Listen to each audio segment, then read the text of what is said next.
Welcome to the Deep Dive, where we take the most complex educational units, stack up all the crucial research, and engineer the fastest, most effective shortcut to competency. And today, we are really taking on a huge one. We are undertaking what feels like a monumental task, mastering the entire neural labyrinth, the comprehensive management of complex neurologic dysfunction. It is truly enormous. I mean, when you consider the scope, we're starting at the cellular level, talking about the, 100 billion neurons in the brain. 100 billion, yeah. And we're navigating all the way through these acute emergencies like massive strokes and then into these devastating chronic illnesses like ALS and Parkinson's. So our mission today is really to transform this overwhelming body of knowledge into highly specific, immediately actionable clinical insights. That's the goal. Our sources today draw heavily from foundational medical surgical nursing texts, so we are aiming for robust, evidence-based material. It's really tailored for the learner who needs to quickly become fluent in this high-stakes clinical area. And if we can establish one unified clinical philosophy for this entire unit, it's this. Effective neuromanagement rests on continuous vigilance. It's not enough to be reactive. Okay, so what does that look like in practice? I think it comes down to three critical pillars. First, you have astute continuous assessment using standardized tools. Okay. Second, you need rapid, aggressive intervention during acute crises. Minutes matter when the brain is suffering from ischemia or swelling. And the third pillar? Holistic, multidisciplinary support. Because these long-term neuro conditions are never, ever managed by one person alone. That concept of holistic care and aggressive multidisciplinary action, it just instantly brings up a critical component of nursing education today. The QSEN competencies. Exactly. The quality and safety education for nurses. The text specifically highlights teamwork and collaboration here. And it's the perfect competency focus for this unit. I mean, we're talking about functioning effectively within nursing and interprofessional teams. Which requires open communication, shared decision-making. Absolutely. You must know not just who is on the team, but their exact scope and their accountability. If you miss that, you create these huge gaps in patient care. The text uses the management of Parkinson's disease, or PD, as the perfect illustrative example of this required synergy. So walk us through what that looks like in practice. Okay, so consider the PD patient. They're suffering from rigidity, bradykinesia, that slowness of movement, and postural instability. The classic signs. Right. So the physician manages the core pharmacology, like levodopa, but the nurse coordinates the entire team. And that team is extensive. It has to be. A physical therapist, a PT, is essential for gait training and mobility, preventing falls. An occupational therapist, an OT, helps the patient adapt to the tremors and the slowness for safe self-care activities like dressing or eating. And what about the less obvious specialists that are just as critical? Well, the speech-language pathologist, the SLP, is absolutely vital because PD often leads to dysphagia. Difficulty swallowing. Exactly, which poses a significant aspiration risk. And then you might have a social worker involved to manage the financial or, the psychosocial burdens of a progressive chronic disease. So the nurse is really the central hub in all of this. The nurse is the central hub, responsible for communicating the OT's recommended adaptive techniques to the patient's family, for ensuring the SLP's specific feeding strategies are followed by all staff, and for monitoring for side effects from the levodopa that might require a physician adjustment. So the insight here is that nursing accountability extends far beyond just the bedside tasks. It's about integrating every single piece of expertise into a coherent plan of care. That seamless integration is the foundation. So now, let's build the core knowledge base. Let's move into our first major section, the Essential Neuroscience Toolkit, diving into the fundamental structures, functions, and critical assessment priorities. We have to start with a framework. We divide the system into the central nervous system, the CNSO, the brain and spinal cord, and the peripheral nervous system, the PNS, all the cranial, spinal, and autonomic nerves radiating out from the center. And the sheer size of the brain, you mentioned over 100 billion cells, that just underscores why it has such intense metabolic demands. And those demands are non-negotiable. They're absolute. The brain requires about 15% of the total cardiac output because it cannot store oxygen or nutrients. Which is why its protection system is so intricate, starting with the meninges. Exactly. The meninges are these 3 layers of fibrous connective tissue covering the brain and spinal cord. Okay, let's break them down. So you have the thick, tough outer layer, the dura mater, then the middle, which is kind of spiderweb-like, the arachnoid mater. And the innermost layer. That's a thin pia mater which adheres really tightly to the brain's surface. So why do nurses need to remember these layers, beyond just a quick anatomy recall for an exam? Because pathology is defined by these spaces. An epidural hematoma is above the dura, between the dura and the skull. A subdural hematoma is below the dura. Okay, that makes sense. But the real clinical insight relates to the rigid extensions of the dura, specifically something called the tentorium cerebelli. These structures create these sharp, bony folds inside the cranial vault. And that leads directly to the concept of herniation, a word that, you never want to hear in a clinical setting. Never. If bleeding or swelling causes pressure to build up too high, brain tissue gets displaced and compressed against these rigid dural folds. That's herniation. And it's a catastrophic event. It's catastrophic. It compresses the brainstem, it restricts vital blood flow, and it often leads to a very rapid fatality. Recognizing signs of dramatically increased pressure before herniation occurs is a life-saving nursing skill. And part of managing that pressure involves understanding cerebrospinal fluid dynamics. It's a closed system, but the fluid itself is constantly in motion. It is. CSF is clear, colorless, and it's produced rapidly in the choroid plexus at a rate of roughly 500 milliliters per day. 500, that's a lot. It's a huge amount, yet the entire contained volume at any given time is only about 125 to 150 milliliters. So production and absorption have to be perfectly balanced. They have to be. So if there's a blockage in the flow, say, within the narrow ventricular system, what do we call that? That's what we call obstructive hydrocephalus. The fluid just builds up proximal to the blockage. And the alternative? Conversely, if the specialized structures that absorb the CSF, the arachnoid villi, are damaged or obstructed, maybe by blood or infection, the absorption fails. That's communicating hydrocephalus. And understanding which one is present helps determine the management.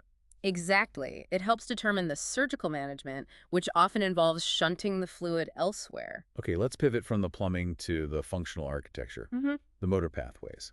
Clinically, we have to differentiate motor lesion effects because the signs are so different. They are fundamentally opposite depending on whether the upper motor neurons or lower motor neurons are damaged. This is a classic differential diagnosis. It really is. So upper motor neuron lesions, or UMN lesions, which involve the motor cortex or the descending tracts, they result in a loss of inhibition. A loss of control from the brain. Right, and this loss causes spastic paralysis, meaning stiff, tense muscles.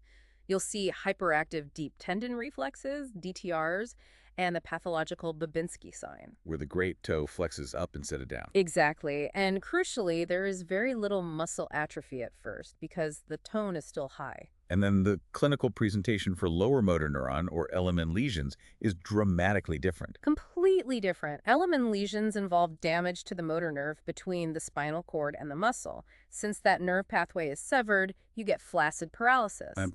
Unresponsive muscles. Totally unresponsive. Reflexes are lost, and the muscle quickly begins to atrophy from true disuse. So the nursing insight there is that flaccid paralysis requires a ton of attention to joint stability and positioning. Right, whereas spasticity requires aggressive management with anti-spasm medications like baclofen. Okay, rounding out the basic functions, we have the autonomic nervous system, the ANS.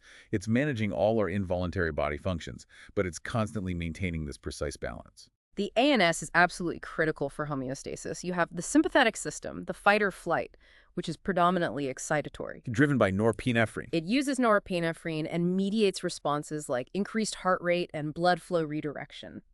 And then opposing it is the parasympathetic system, controlling visceral functions, rest and digest. So it's this constant, delicate interplay. It is. It's what keeps our body system stable, and failure of this balance, for instance, in neurogenic shock, is catastrophic. So now we can transition from structure to action. Yeah. The core neurologic assessment priorities.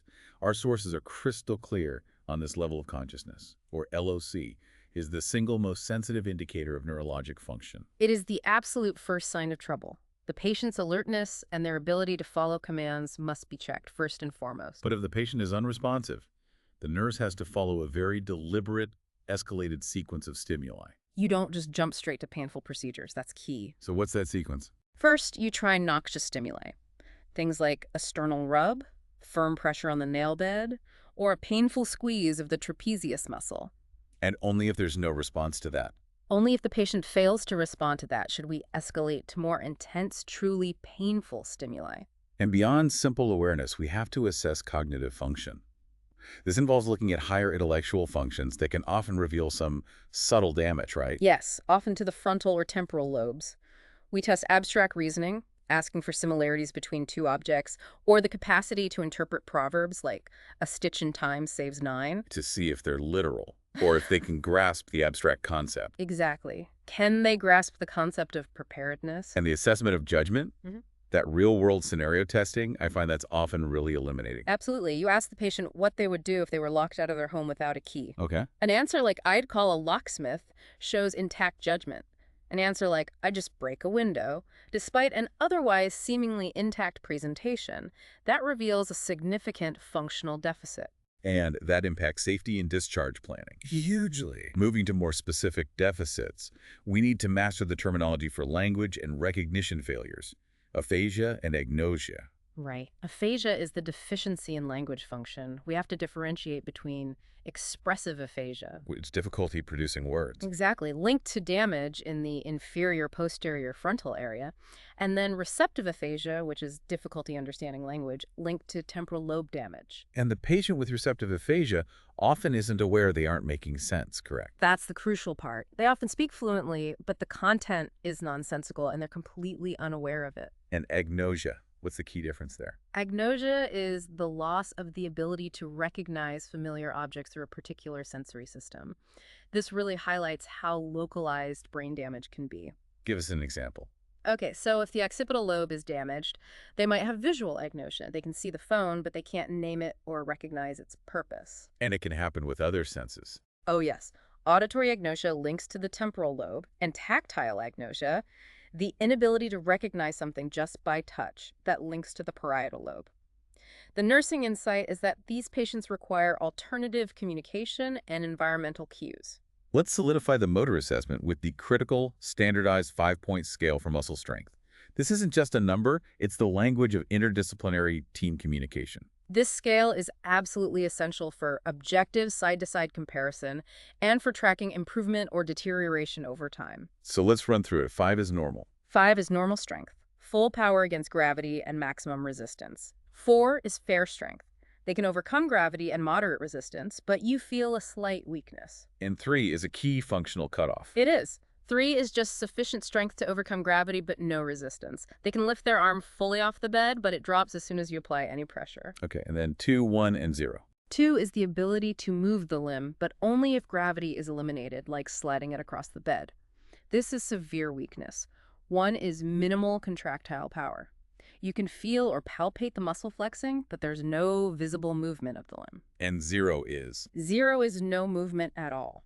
And for detecting the most subtle weakness, especially in the context of an evolving stroke, we rely on the drift test. The drift test, or pronator drift, is highly sensitive for mild hemiparesis. You ask the patient to hold both arms out straight in front of them, palms up, with their eyes closed. And what are you looking for? If one side has even subtle weakness, that arm will slowly pronate, meaning the palm turns down and it will drift downward. It is a key sign the nurse needs to detect immediately. Okay, finally, before we hit the crises, a quick review of key diagnostic procedures and the essential nursing implications. Let's start with MRI safety. MRI gives you incredible detail, but that powerful magnet demands extreme caution, so nursing has to perform a thorough safety screening for all ferromagnetic substances. Metal implants, pacemakers, shrapnel. All of that. But the crucial detail that's often missed is that medication patches with a metallic foil backing, like some nicotine or pain patches, must be removed. Why is that? Because the foil can heat up during the scan and cause severe burns. This is a critical safety intervention that's easy to overlook. And the lumbar puncture, or LP, a procedure to get CSF, what is the paramount risk the nurse has to remember? The biggest danger, if the patient has any sign of an intracranial mass, is brain herniation. Right, we talked about that. Because removing CSF reduces the pressure in the spinal canal, it can allow the brain, which is under high pressure above, to shift downward through the foramen magnum. Which is why a CT is almost always done first. Almost always, if there's any suspicion of a mass lesion or signs of increased ICP. And what about the most common non-fatal complication and how nursing manages it? That would be the post-LP headache. It's often severe and throbbing. So what's the care plan for that? The nursing care involves positioning the patient flat after the procedure, maybe with the head elevated just slightly, for several hours, and aggressively encouraging fluid intake. Rehydration helps restore that CSF volume. Exactly. And that minimizes the positional headache. That sets us up perfectly. We've covered the baseline. Now let's move into our next section, acute crisis management, when the patient is rapidly declining and the stakes are highest. And we begin with altered level of consciousness, moving beyond just alert to the full spectrum of unresponsiveness. We have coma, where the patient is unresponsive, no voluntary movement, and the persistent vegetative state, where they have sleep-wake cycles but no cognitive function. But I think the most terrifying state from a patient's perspective has to be locked-in syndrome. Absolutely terrifying. Locked-in syndrome results from a lesion in the pons, and it causes complete paralysis of all voluntary muscles. The patient can't speak. But their mind is intact. Their cognition is perfectly intact, and they usually retain vertical eye movement and eyelid elevation. The nurse must recognize that this patient is aware, and those small movements are their only gateway for communication. When we assess motor response to pain, we often see abnormal posturing, which indicates severe brain pathology. We need to clearly visualize the difference between decorticate and decerebrate. Okay, so decorticate posturing is the lesser of the two evils. It indicates a lesion above the brainstem. What does that look like? You see flexion of the arms toward the core, like they're holding their core, and internal rotation of the lower extremities. And decerebrate posturing is the much more severe sign. It is. Decerebrate posturing involves extension and outward rotation of the upper extremities and extension of lower extremities. This signifies deeper, more severe brain damage, typically involving the brainstem itself. And if flaccidity follows either of those? That is generally a grave prognostic sign suggesting imminent brain death. For the unconscious patient, the nursing care plan is extensive. It has to cover every body system to prevent the complications of immobility. What are the key elements? Airway is paramount. This means meticulous suctioning, frequent oral care, especially for ventilated patients, to prevent aspiration pneumonia. And then skin and joints. Then you move to skin and joint integrity, specialty beds, frequent turning to prevent pressure injury, and using splints or high-top foam boots to maintain the foot in a functional position and prevent foot drop and contractures. And what about positioning the arms? Critically, we use careful positioning to keep the arms abducted and the hands slightly supinated to prevent those internal rotation contractures. And even if they appear completely comatose, sensory stimulation and communication are still vital aspects of care. You must assume they can hear even if they can't respond. So efforts should be made to reorient them, using familiar voices, reading favorite books, maintaining a consistent daily schedule. And there's a cardinal rule here. The cardinal rule is never make negative or dismissive comments about the patient's condition or prognosis in their presence. Any auditory input may be processed and can severely impact their recovery. Now we face the greatest acute challenge, increased intracranial pressure, or ICP. Yeah. The fundamental principle governing this is the Monro-Kellie doctrine. Right. The doctrine defines the cranial vault as a closed, rigid box containing 3 non-compressible volumes. Brain tissue, which is about 80%, Correct. blood, which is 10%, and CSF, which is the last 10%. And if one increases, The other two must decrease to compensate.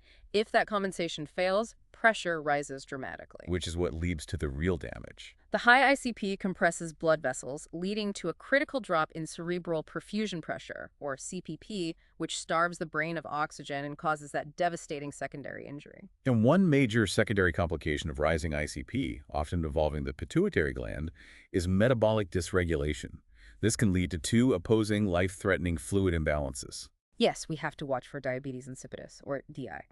It's caused by a decrease in antidiuretic hormone, ADH. So the patient just puts out huge amounts of urine. Huge volumes. We're talking more than 200 milliwelds per hour for 2 consecutive hours. It leads to severe dehydration and hypernatremia. And the treatment. You replace fluids and electrolytes, and you administer desmopressin, which is a synthetic ADH, to slow the output. And the opposite condition is SIADH. Syndrome of inappropriate ADH. Here, ADH secretion is pathologically increased. This causes water retention, volume overload, and dilutional hypernatremia low sodium. And the treatments are dramatically opposed. Completely. For SIADH, the core treatment is strict fluid restriction, often below 800 milliliters per day. In severe cases of hyponatremia, We might need to administer 3% hypertonic saline, but this is a very high-risk intervention. And that is the crucial clinical challenge, right? Differentiating SIADH from cerebral salt wasting syndrome. CSWS, yes. It also causes hyponatremia, but it's due to volume depletion. The treatments are opposite, so a misdiagnosis is absolutely fatal. So if you give fluids to an SIADH patient, You worsen their overload and their hyponatremia. If you fluid restrict a CSWS patient, you worsen their volume depletion and could cause hemodynamic collapse. so CSWS is treated with fluids. Volume replacement and salt taps. And for both conditions, if you're using 3% saline, the nursing accountability is intense. You must correct the serum sodium very, very slowly, What's the rate? no faster than about 1.3 millieq per liter per hour. Any faster, and you risk central pontine myelonolysis, CPM, which is a catastrophic brain complication. So how do we monitor ICP directly? The gold standard remains the intraventricular catheter, or ventriculostomy. It's highly accurate, and it also allows for therapeutic drainage of CSF. And the critical nursing action with that device, Ensuring the transducer is correctly calibrated at the level of the foramen of Monro. which is where exactly? It's typically about 2.5 centimeters above the ear when the patient is lying supine. And what are the proactive nursing actions we can take to actively reduce ICP? We are constantly manipulating the volume components of the Monro-Kellie doctrine. So how? 1. Head of dead. Elevate to 30 degrees to maximize jugular venous drainage. Okay. 2. Head alignment. Maintain the head in a neutral midline position. Neck flexion or rotation impedes venous return, which instantly increases ICP. Avoiding pressure increases from the body. Right. Avoid intrathoracic pressure. So discourage coughing, straining the Valsalva maneuver, or excessive bending. And what about suctioning? Limit suctioning and pre-oxygenate aggressively. It causes transient but very dangerous pressure spikes. Speaking of surgical intervention, let's look at a craniotomy opening the skull. Post-operative positioning is very location-specific. Yes, and respiratory stability is the absolute priority pre- and post-op.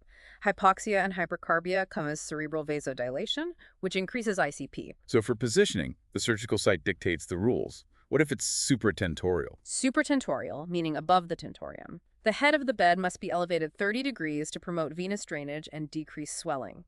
The patient is positioned on their back or on the unoperated side. And infratentorial. Infratentorial is below the tentorium, near the brainstem and cerebellum. Here, we want to avoid putting pressure on the cerebellum, which can swell rapidly. So the positioning is different. Completely. The patient is positioned flat on one side, not on their back, with a small, firm pillow, keeping the neck absolutely neutral, and they must be log-rolled, turning the body as a single unit to prevent any neck strain. What are the immediate signs of complication post-craniotomy that we need to be watching for? A deterioration in LOC is always the first sign of an intracranial hematoma forming. It's often accompanied by a rapidly dilated pupil on the operative side. And that's a crisis. A surgical crisis. It requires an immediate return to the OR. Secondarily, you have to watch for a cerebrospinal fluid leak, a CSF leak. And how do we detect that subtle leak? You look for sudden, clear fluid drainage from the incision, or sometimes from the nose rhinorrhea or the ear otorrhea. And there's a really subtle sign the patient might report. A crucial sign, yes. The patient complaining of a salty taste in their mouth or persistent post-nasal drip. That can indicate CSF trickling down the throat from a dural tear. Any leak carries a high risk of meningitis. Okay, let's move on to seizure disorders. Beyond just the definition of epilepsy, we need to focus on nursing during the actual event. The nurse's primary duty during a seizure is observation, documentation of the sequence of events, and injury prevention. What does injury prevention look like? It means protecting the patient's head, patting the side rails, ensuring they are in a side-lying position after the seizure to facilitate drainage of secretions, and having suction readily available. We are protecting them, never physically restraining them. And the critical emergency that demands immediate cessation is status epilepticus. Status epilepticus is defined as seizures lasting 5 minutes or longer, or serial seizures without a return to consciousness between them. And why is it so dangerous? The cumulative effect of the muscular contractions, which use massive amounts of oxygen and glucose, causes rapidly progressive, irreversible brain damage from cumulative hypoxia and exhaustion. So aggressive pharmacological intervention is needed immediately. Immediately. And often, the precipitating factor is subtherapeutic levels of their prescribed anticonvulsant medication. Our final acute topic, headaches. How do we triage the different types? We have to differentiate between primary headaches, like migraine, tension, and cluster, and secondary headaches, which are caused by an underlying structural disease. Like a tumor, a hemorrhage, or an infection. Exactly. And secondary headaches require urgent neuroimaging. Let's look closer at migraine and cluster headaches. Migraine is recurrent, periodic, and often unilateral, associated with nausea, vomiting, and photophobia. The premonitory phase, the early warning signs, may include light, sound, or smell sensitivity. And that's the key time to intervene. That is the best time for early abortive therapy to prevent the full pain cascade from developing. And cluster headaches. Cluster headaches are excruciating. Unilateral, localized to the eye and orbit, and accompanied by watery eyes and nasal congestion.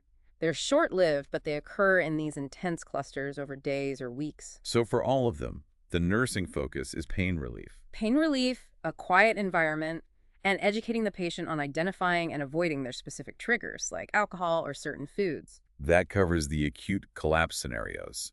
We now move into Section 4, cerebrovascular and traumatic catastrophes events that cause permanent life-altering deficits, starting with stroke. Stroke, or cerebrovascular accident, CVA, is defined by a functional CNS abnormality due to a disrupted blood supply. We have to immediately differentiate between ischemic, which is a clot, and hemorrhagic, a bleed. For ischemic stroke, the standard of care is defined by time, specifically the use of thrombolytic therapy, TPA. The standard window for TPA administration is 3 hours from the last known well time. It can sometimes be extended to 4.5 hours in select patients who meet very strict criteria. The nursing goal is intense. Very. Administration must occur within 45 minutes of the patient's emergency department arrival. This means rapid triage, a rapid CT scan to rule out hemorrhage, and rapid preparation. What happens if the patient arrives outside that TPA window or has a large vessel occlusion? Well, now we have mechanical thrombectomy or endovascular thrombectomy, which physically removes the clot. This is a massive It's advancement. a huge advancement because it can be used in addition to TPA or as an alternative, and for large vessel occlusions, the treatment window can extend up to 24 hours. But it still requires a specialized center and incredible speed. Absolutely, for the best outcome. Now contrast that with hemorrhagic stroke, which is often much more devastating. Hemorrhagic strokes caused by uncontrolled hypertension or a ruptured aneurysm or AVM carry a much higher mortality rate, often exceeding 50%. So the nursing priorities shift completely. They shift from clot busting to meticulous control of blood pressure, managing the resulting increased ICP, and instituting very strict precautions. And the major complication, post-subarachnoid hemorrhage, or SAH, often weeks after the initial bleed. Vasospasm. This narrowing of the cerebral vessels is the leading cause of delayed neurological deterioration and death post-SAH. It often peaks around days 4 to 14. So to prevent rebleeding, nursing implements what are called aneurysm precautions. Yes. Minimizing external stimuli, maintaining a non-stimulating quiet environment, restricting activity, and avoiding any activities that cause straining or sudden pressure changes. We also have to intensely monitor fluid and electrolyte balance in these patients. Yes, hyponatremia low sodium occurs frequently and is independently associated with an increased risk of vasospasm. So we're back to that SIADH versus CSWS differential. We are. The nurse has to constantly assess volume status to differentiate between SIADH, which is volume overload that you treat with restriction, and CSWS, which is volume depletion that you treat with 3% hypertonic saline and volume replacement. Because the treatments are diametrically opposed. And a mistake is fatal. Post-stroke, the deficits are complex and demand specialized rehabilitation. Let's review the motor and perceptual goals. Motor deficits, like hemiparesis or hemiplegia, require specific positioning to prevent joint damage and contractures. So a key nursing goal is preventing shoulder adduction. Yes, by placing a pillow in the axilla to keep the arm slightly abducted. And we must never pull on the affected arm when moving the patient, Why is that so important? because it can cause a painful shoulder subluxation due to the lost muscle tone. Prone positioning for short periods is also often used to prevent hip and knee flexion contractures. What about perceptual deficits, like homonymous hemianoxia? This is blindness in half of the visual field, which corresponds to the paralyzed side of the body. The nurse must teach the patient to actively compensate by scanning the environment, Turning their head fully toward the affected side. fully, to perceive objects in that blind field. We also revisit agnosia here. If they can't recognize a common object, we have to use tangible, clear cues and simplify their environment. And communicating with a patient who has aphasia requires specific, consistent techniques. It does. For expressive aphasia, you encourage them to use gestures or pointing, and you have to give them patience to formulate their thoughts. And for receptive aphasia. You speak clearly, unhurriedly, use short, concrete phrases, and minimize extraneous noise. Consistency across all staff is paramount, and incorporating pictures or writing can help bridge that communication gap. Moving to traumatic brain injury, TBI, a major cause of disability. What's the highest risk demographic? Falls are the most common cause overall, particularly in older adults, accounting for over 80% of TBIs in that age group. Generally, males, very young children under 4, and older adults are the highest risk populations. The primary distinction in TBI management is separating the injury that happened instantly from the damage that evolves afterwards. Exactly. The primary injury, the contusion or laceration at the time of impact, that cannot be undone. The entire goal of early nursing and medical management is preventing the secondary injury. And that's damage caused by preventable factors. Ischemia, hypoxia, cerebral edema, or rising ICP. Therefore, the priority is aggressive stabilization of circulation and oxygenation to maintain adequate cerebral perfusion pressure. Let's compare the two rapid onset bleed types, epidural and subdural hematomas. Okay, the epidural hematoma, or EDH, is often arterial. It accumulates rapidly between the dura and the skull. And it has that classic presentation. The classic presentation is a brief loss of consciousness, followed by a lucid interval, and then a rapid neurological deterioration as the clot expands. It's a true surgical emergency. And the subdural hematoma, or SDH, is usually venous. Right, so it's slower, accumulating beneath the dura. It can be acute, appearing hours after injury, or chronic, developing over weeks. And chronic SDHs are often seen in older adults. Yes, because their brains have atrophied, creating a larger subdural space where the bleed can slowly accumulate without immediate symptoms. The presentation is much more insidious than the rapid decline of an EDH. And the most common? Mild TBI, concussion. A concussion is a temporary loss of function without structural damage.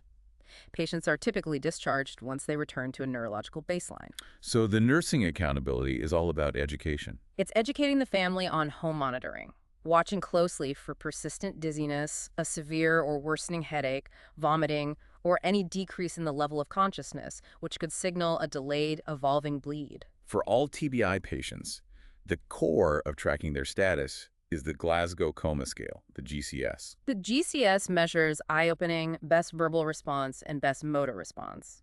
It ranges from 3, the deepest coma, to 15, which is normal. It must be done routinely. And there's a key clinical insight tied to the score of 8. Yes. GCS less than 8, intubate.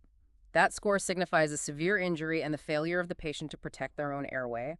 Airway stabilization is always the priority. Post-acutely, as patients recover, we use the Rancho Los Amigos scale to track cognitive recovery and guide rehabilitation. This scale provides 10 levels of cognitive function. It's really a roadmap for the entire rehabilitation team. So how does it guide the nursing approach? For patients in the middle range levels 4 through 6, which is confused agitated to confused appropriate, the nursing approach focuses on providing structure.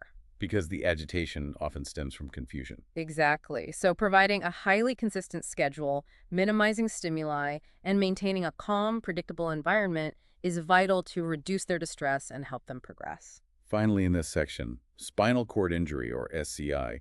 What is the immediate life-saving management? Immobilization. Until spinal stability is confirmed by imaging, the patient must be kept in a rigid cervical collar. And any movement, including turning them in bed, must be done by log rolling, maintaining perfect head and neck alignment. To prevent secondary injury. To prevent secondary injury from bony fragments or disc movement, it is the absolute priority. During the acute phase of SCI, we have to watch for the failure of the autonomic nervous system, known as neurogenic shock. Neurogenic shock occurs due to the loss of sympathetic input below the lesion. This causes massive peripheral vasodilation, resulting in low blood pressure, low heart rate, and loss of temperature regulation. They can't regulate their own temperature. They're often poikilothermic. Their body temperature matches the ambient environment, so active temperature control is a key nursing intervention. The severity of the injury is standardized by the Asia Impartment Scale, or AIS. The AIS ranges from A, which is a complete injury with no sensory or motor function preserved in the sacral segments, to E, which is normal sensory and motor function, This scale provides the functional baseline. The single most critical, life-threatening emergency that occurs after spinal shock resolves, usually in lesions above T6, is autonomic dysreflexia. AD. It's a devastating, exaggerated sympathetic response triggered by a noxious stimulus below the level of the lesion. So what's happening in the body?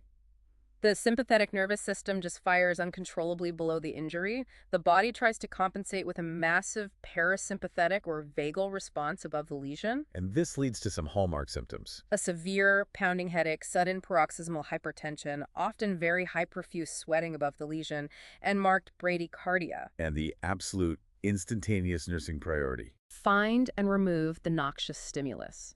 This is a medical emergency that can rapidly lead to a stroke or seizure. And what are the most common culprits? A distended bladder. So you check for a kinked catheter or the need for immediate catheterization or a fecal impaction.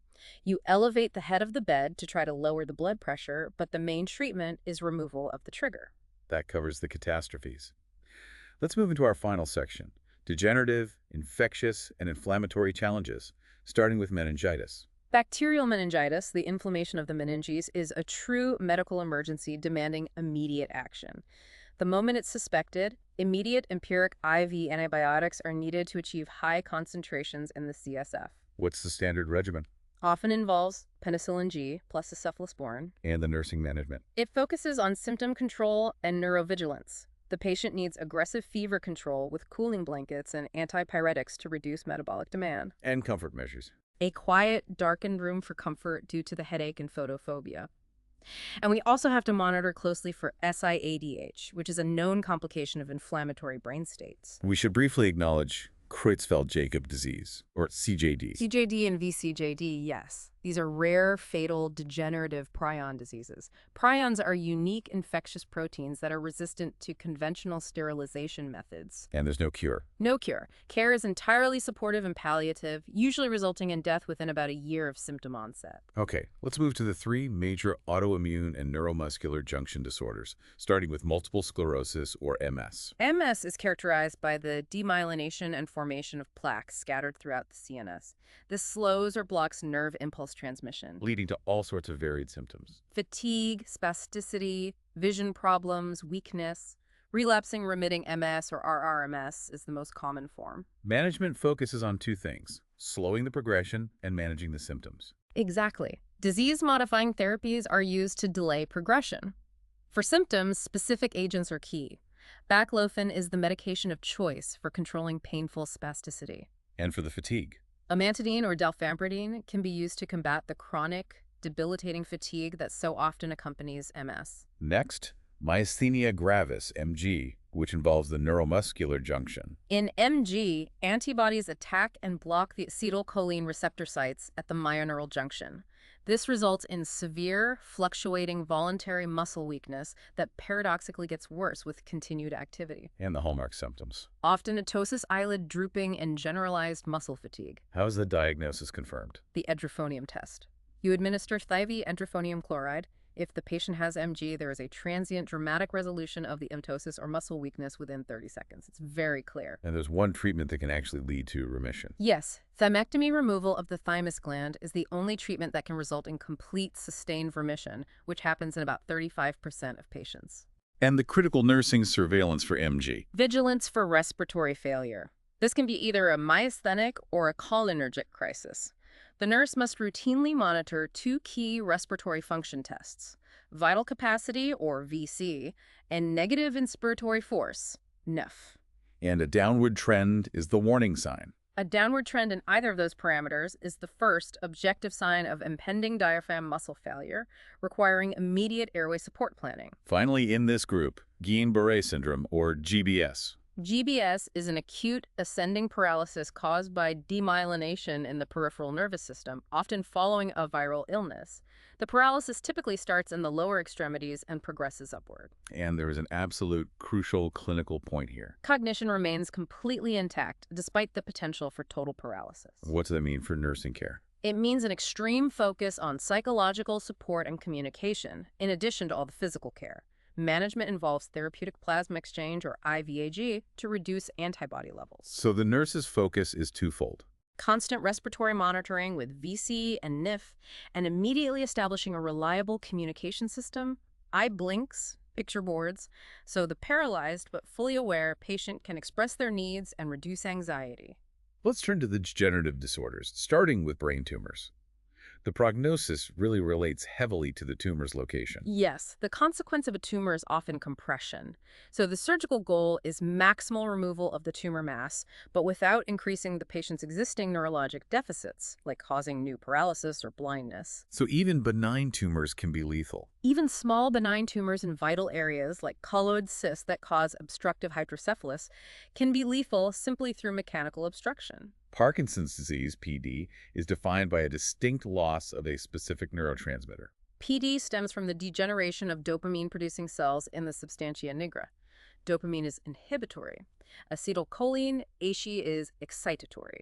So when dopamine is lost, the balance is thrown off. The inhibitory-excitatory balance shifts to an excess of excitatory signals, and that leads to the impaired control over movement.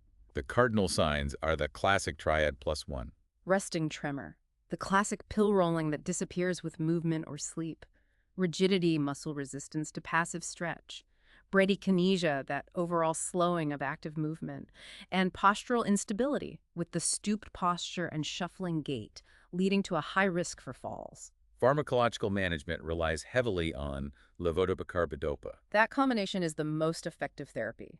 Levodopa is converted to dopamine in the basal ganglia, and carbidopa helps prevent the conversion outside the brain, reducing the peripheral side effects. But its efficacy can wear off over time. It often does, and side effects like dyskinesia, those involuntary writhing movements, become problematic after 5 to 10 years, which is why clinical practice often attempts to delay its initiation as long as possible. What are the key nursing interventions for safety and function in PD? Due to bradykinesia, patients often freeze. So we teach mobility techniques like using exaggerated high steps or thinking about stepping over an imaginary line to initiate movement. And what about eating? Because of difficulty chewing and swallowing dysphagia, they have a very high aspiration risk. Nurses must implement specific feeding strategies to ensure adequate caloric intake and safety. Huntington's disease, HD, is unique because of its genetic nature. It is. HD is transmitted by an autosomal dominant gene, which means every child of an affected parent has a 50% chance of inheriting it. And it presents with a devastating triad. Motor dysfunction, which is chorea, those rapid, jerky, involuntary movements, cognitive impairment or dementia, and severe behavioral and psychiatric symptoms. Genetic counseling is paramount. The nursing challenge for HD really centers on managing that relentless chorea. The chorea makes eating, walking, and self-care incredibly challenging and dangerous. Palliative nursing care has to include very specific feeding techniques to prevent injury and maintain weight. What would that look like? It might involve encircling the patient with an arm to provide stability, using a long-handled spoon to place food on the middle of the tongue, and serving thick liquids or stews to ease swallowing. Amyotrophic lateral sclerosis, ALS, or Lou Gehrig's disease, is defined by progressive motor neuron loss.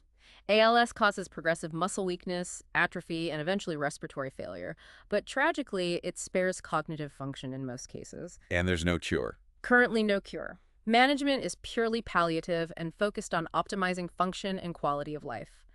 The nursing focus is vigilant monitoring for alveolar hypoventilation. So supporting breathing becomes key. Non-invasive positive pressure ventilation, or NIV, is crucial, as it can often postpone the inevitable and very difficult decision regarding a tracheotomy for long-term mechanical support. Finally, let's wrap up with disc disorders, herniated nucleus pulposus, or HNP. Most cervical and lumbar HNPs are treated conservatively first. Rest, immobilization, heat, and cold compresses. And if surgery is required? Modern techniques like microdissectomy using a microscope and a small incision allow for rapid recovery and minimal tissue damage. Postoperative nursing care really depends on the site. So what are the specific red flags after a cervical discectomy? Post-cervical fusion, or discectomy, the nurse has to monitor for respiratory difficulty. This could be due to laryngeal nerve injury or swelling in the neck. And what about pain? You have to watch for the sudden return of radicular pain, which can signal spinal instability, and that requires immediate investigation. We have successfully navigated the entire neurolabyrinth, from the 100 billion neurons to the specific feeding techniques for chorea. In synthesizing these takeaways, I think you have to remember two core concepts. First, effective neuronursing is defined by continuous, detailed, and standardized assessment. You have to be fluent in the language of neurology. The GCS, the muscle scale, the Aché scale. GCS for acute status, the 5-point muscle scale, the Aché scale for SCI, and the Rancho Los Amigos scale for cognitive rehab. And second, pairing that assessment with immediate specific intervention for life-threatening acute changes. That means instantly recognizing and treating increased ICP, understanding the difference between decorticate and decerebrate posturing, halting status epilepticus within 5 minutes. Recognizing vasospasm post-Aché.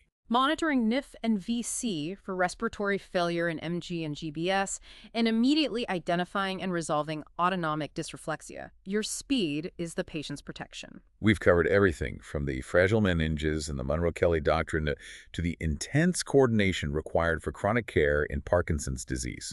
We encourage you to reflect on the profound human impact of these disorders.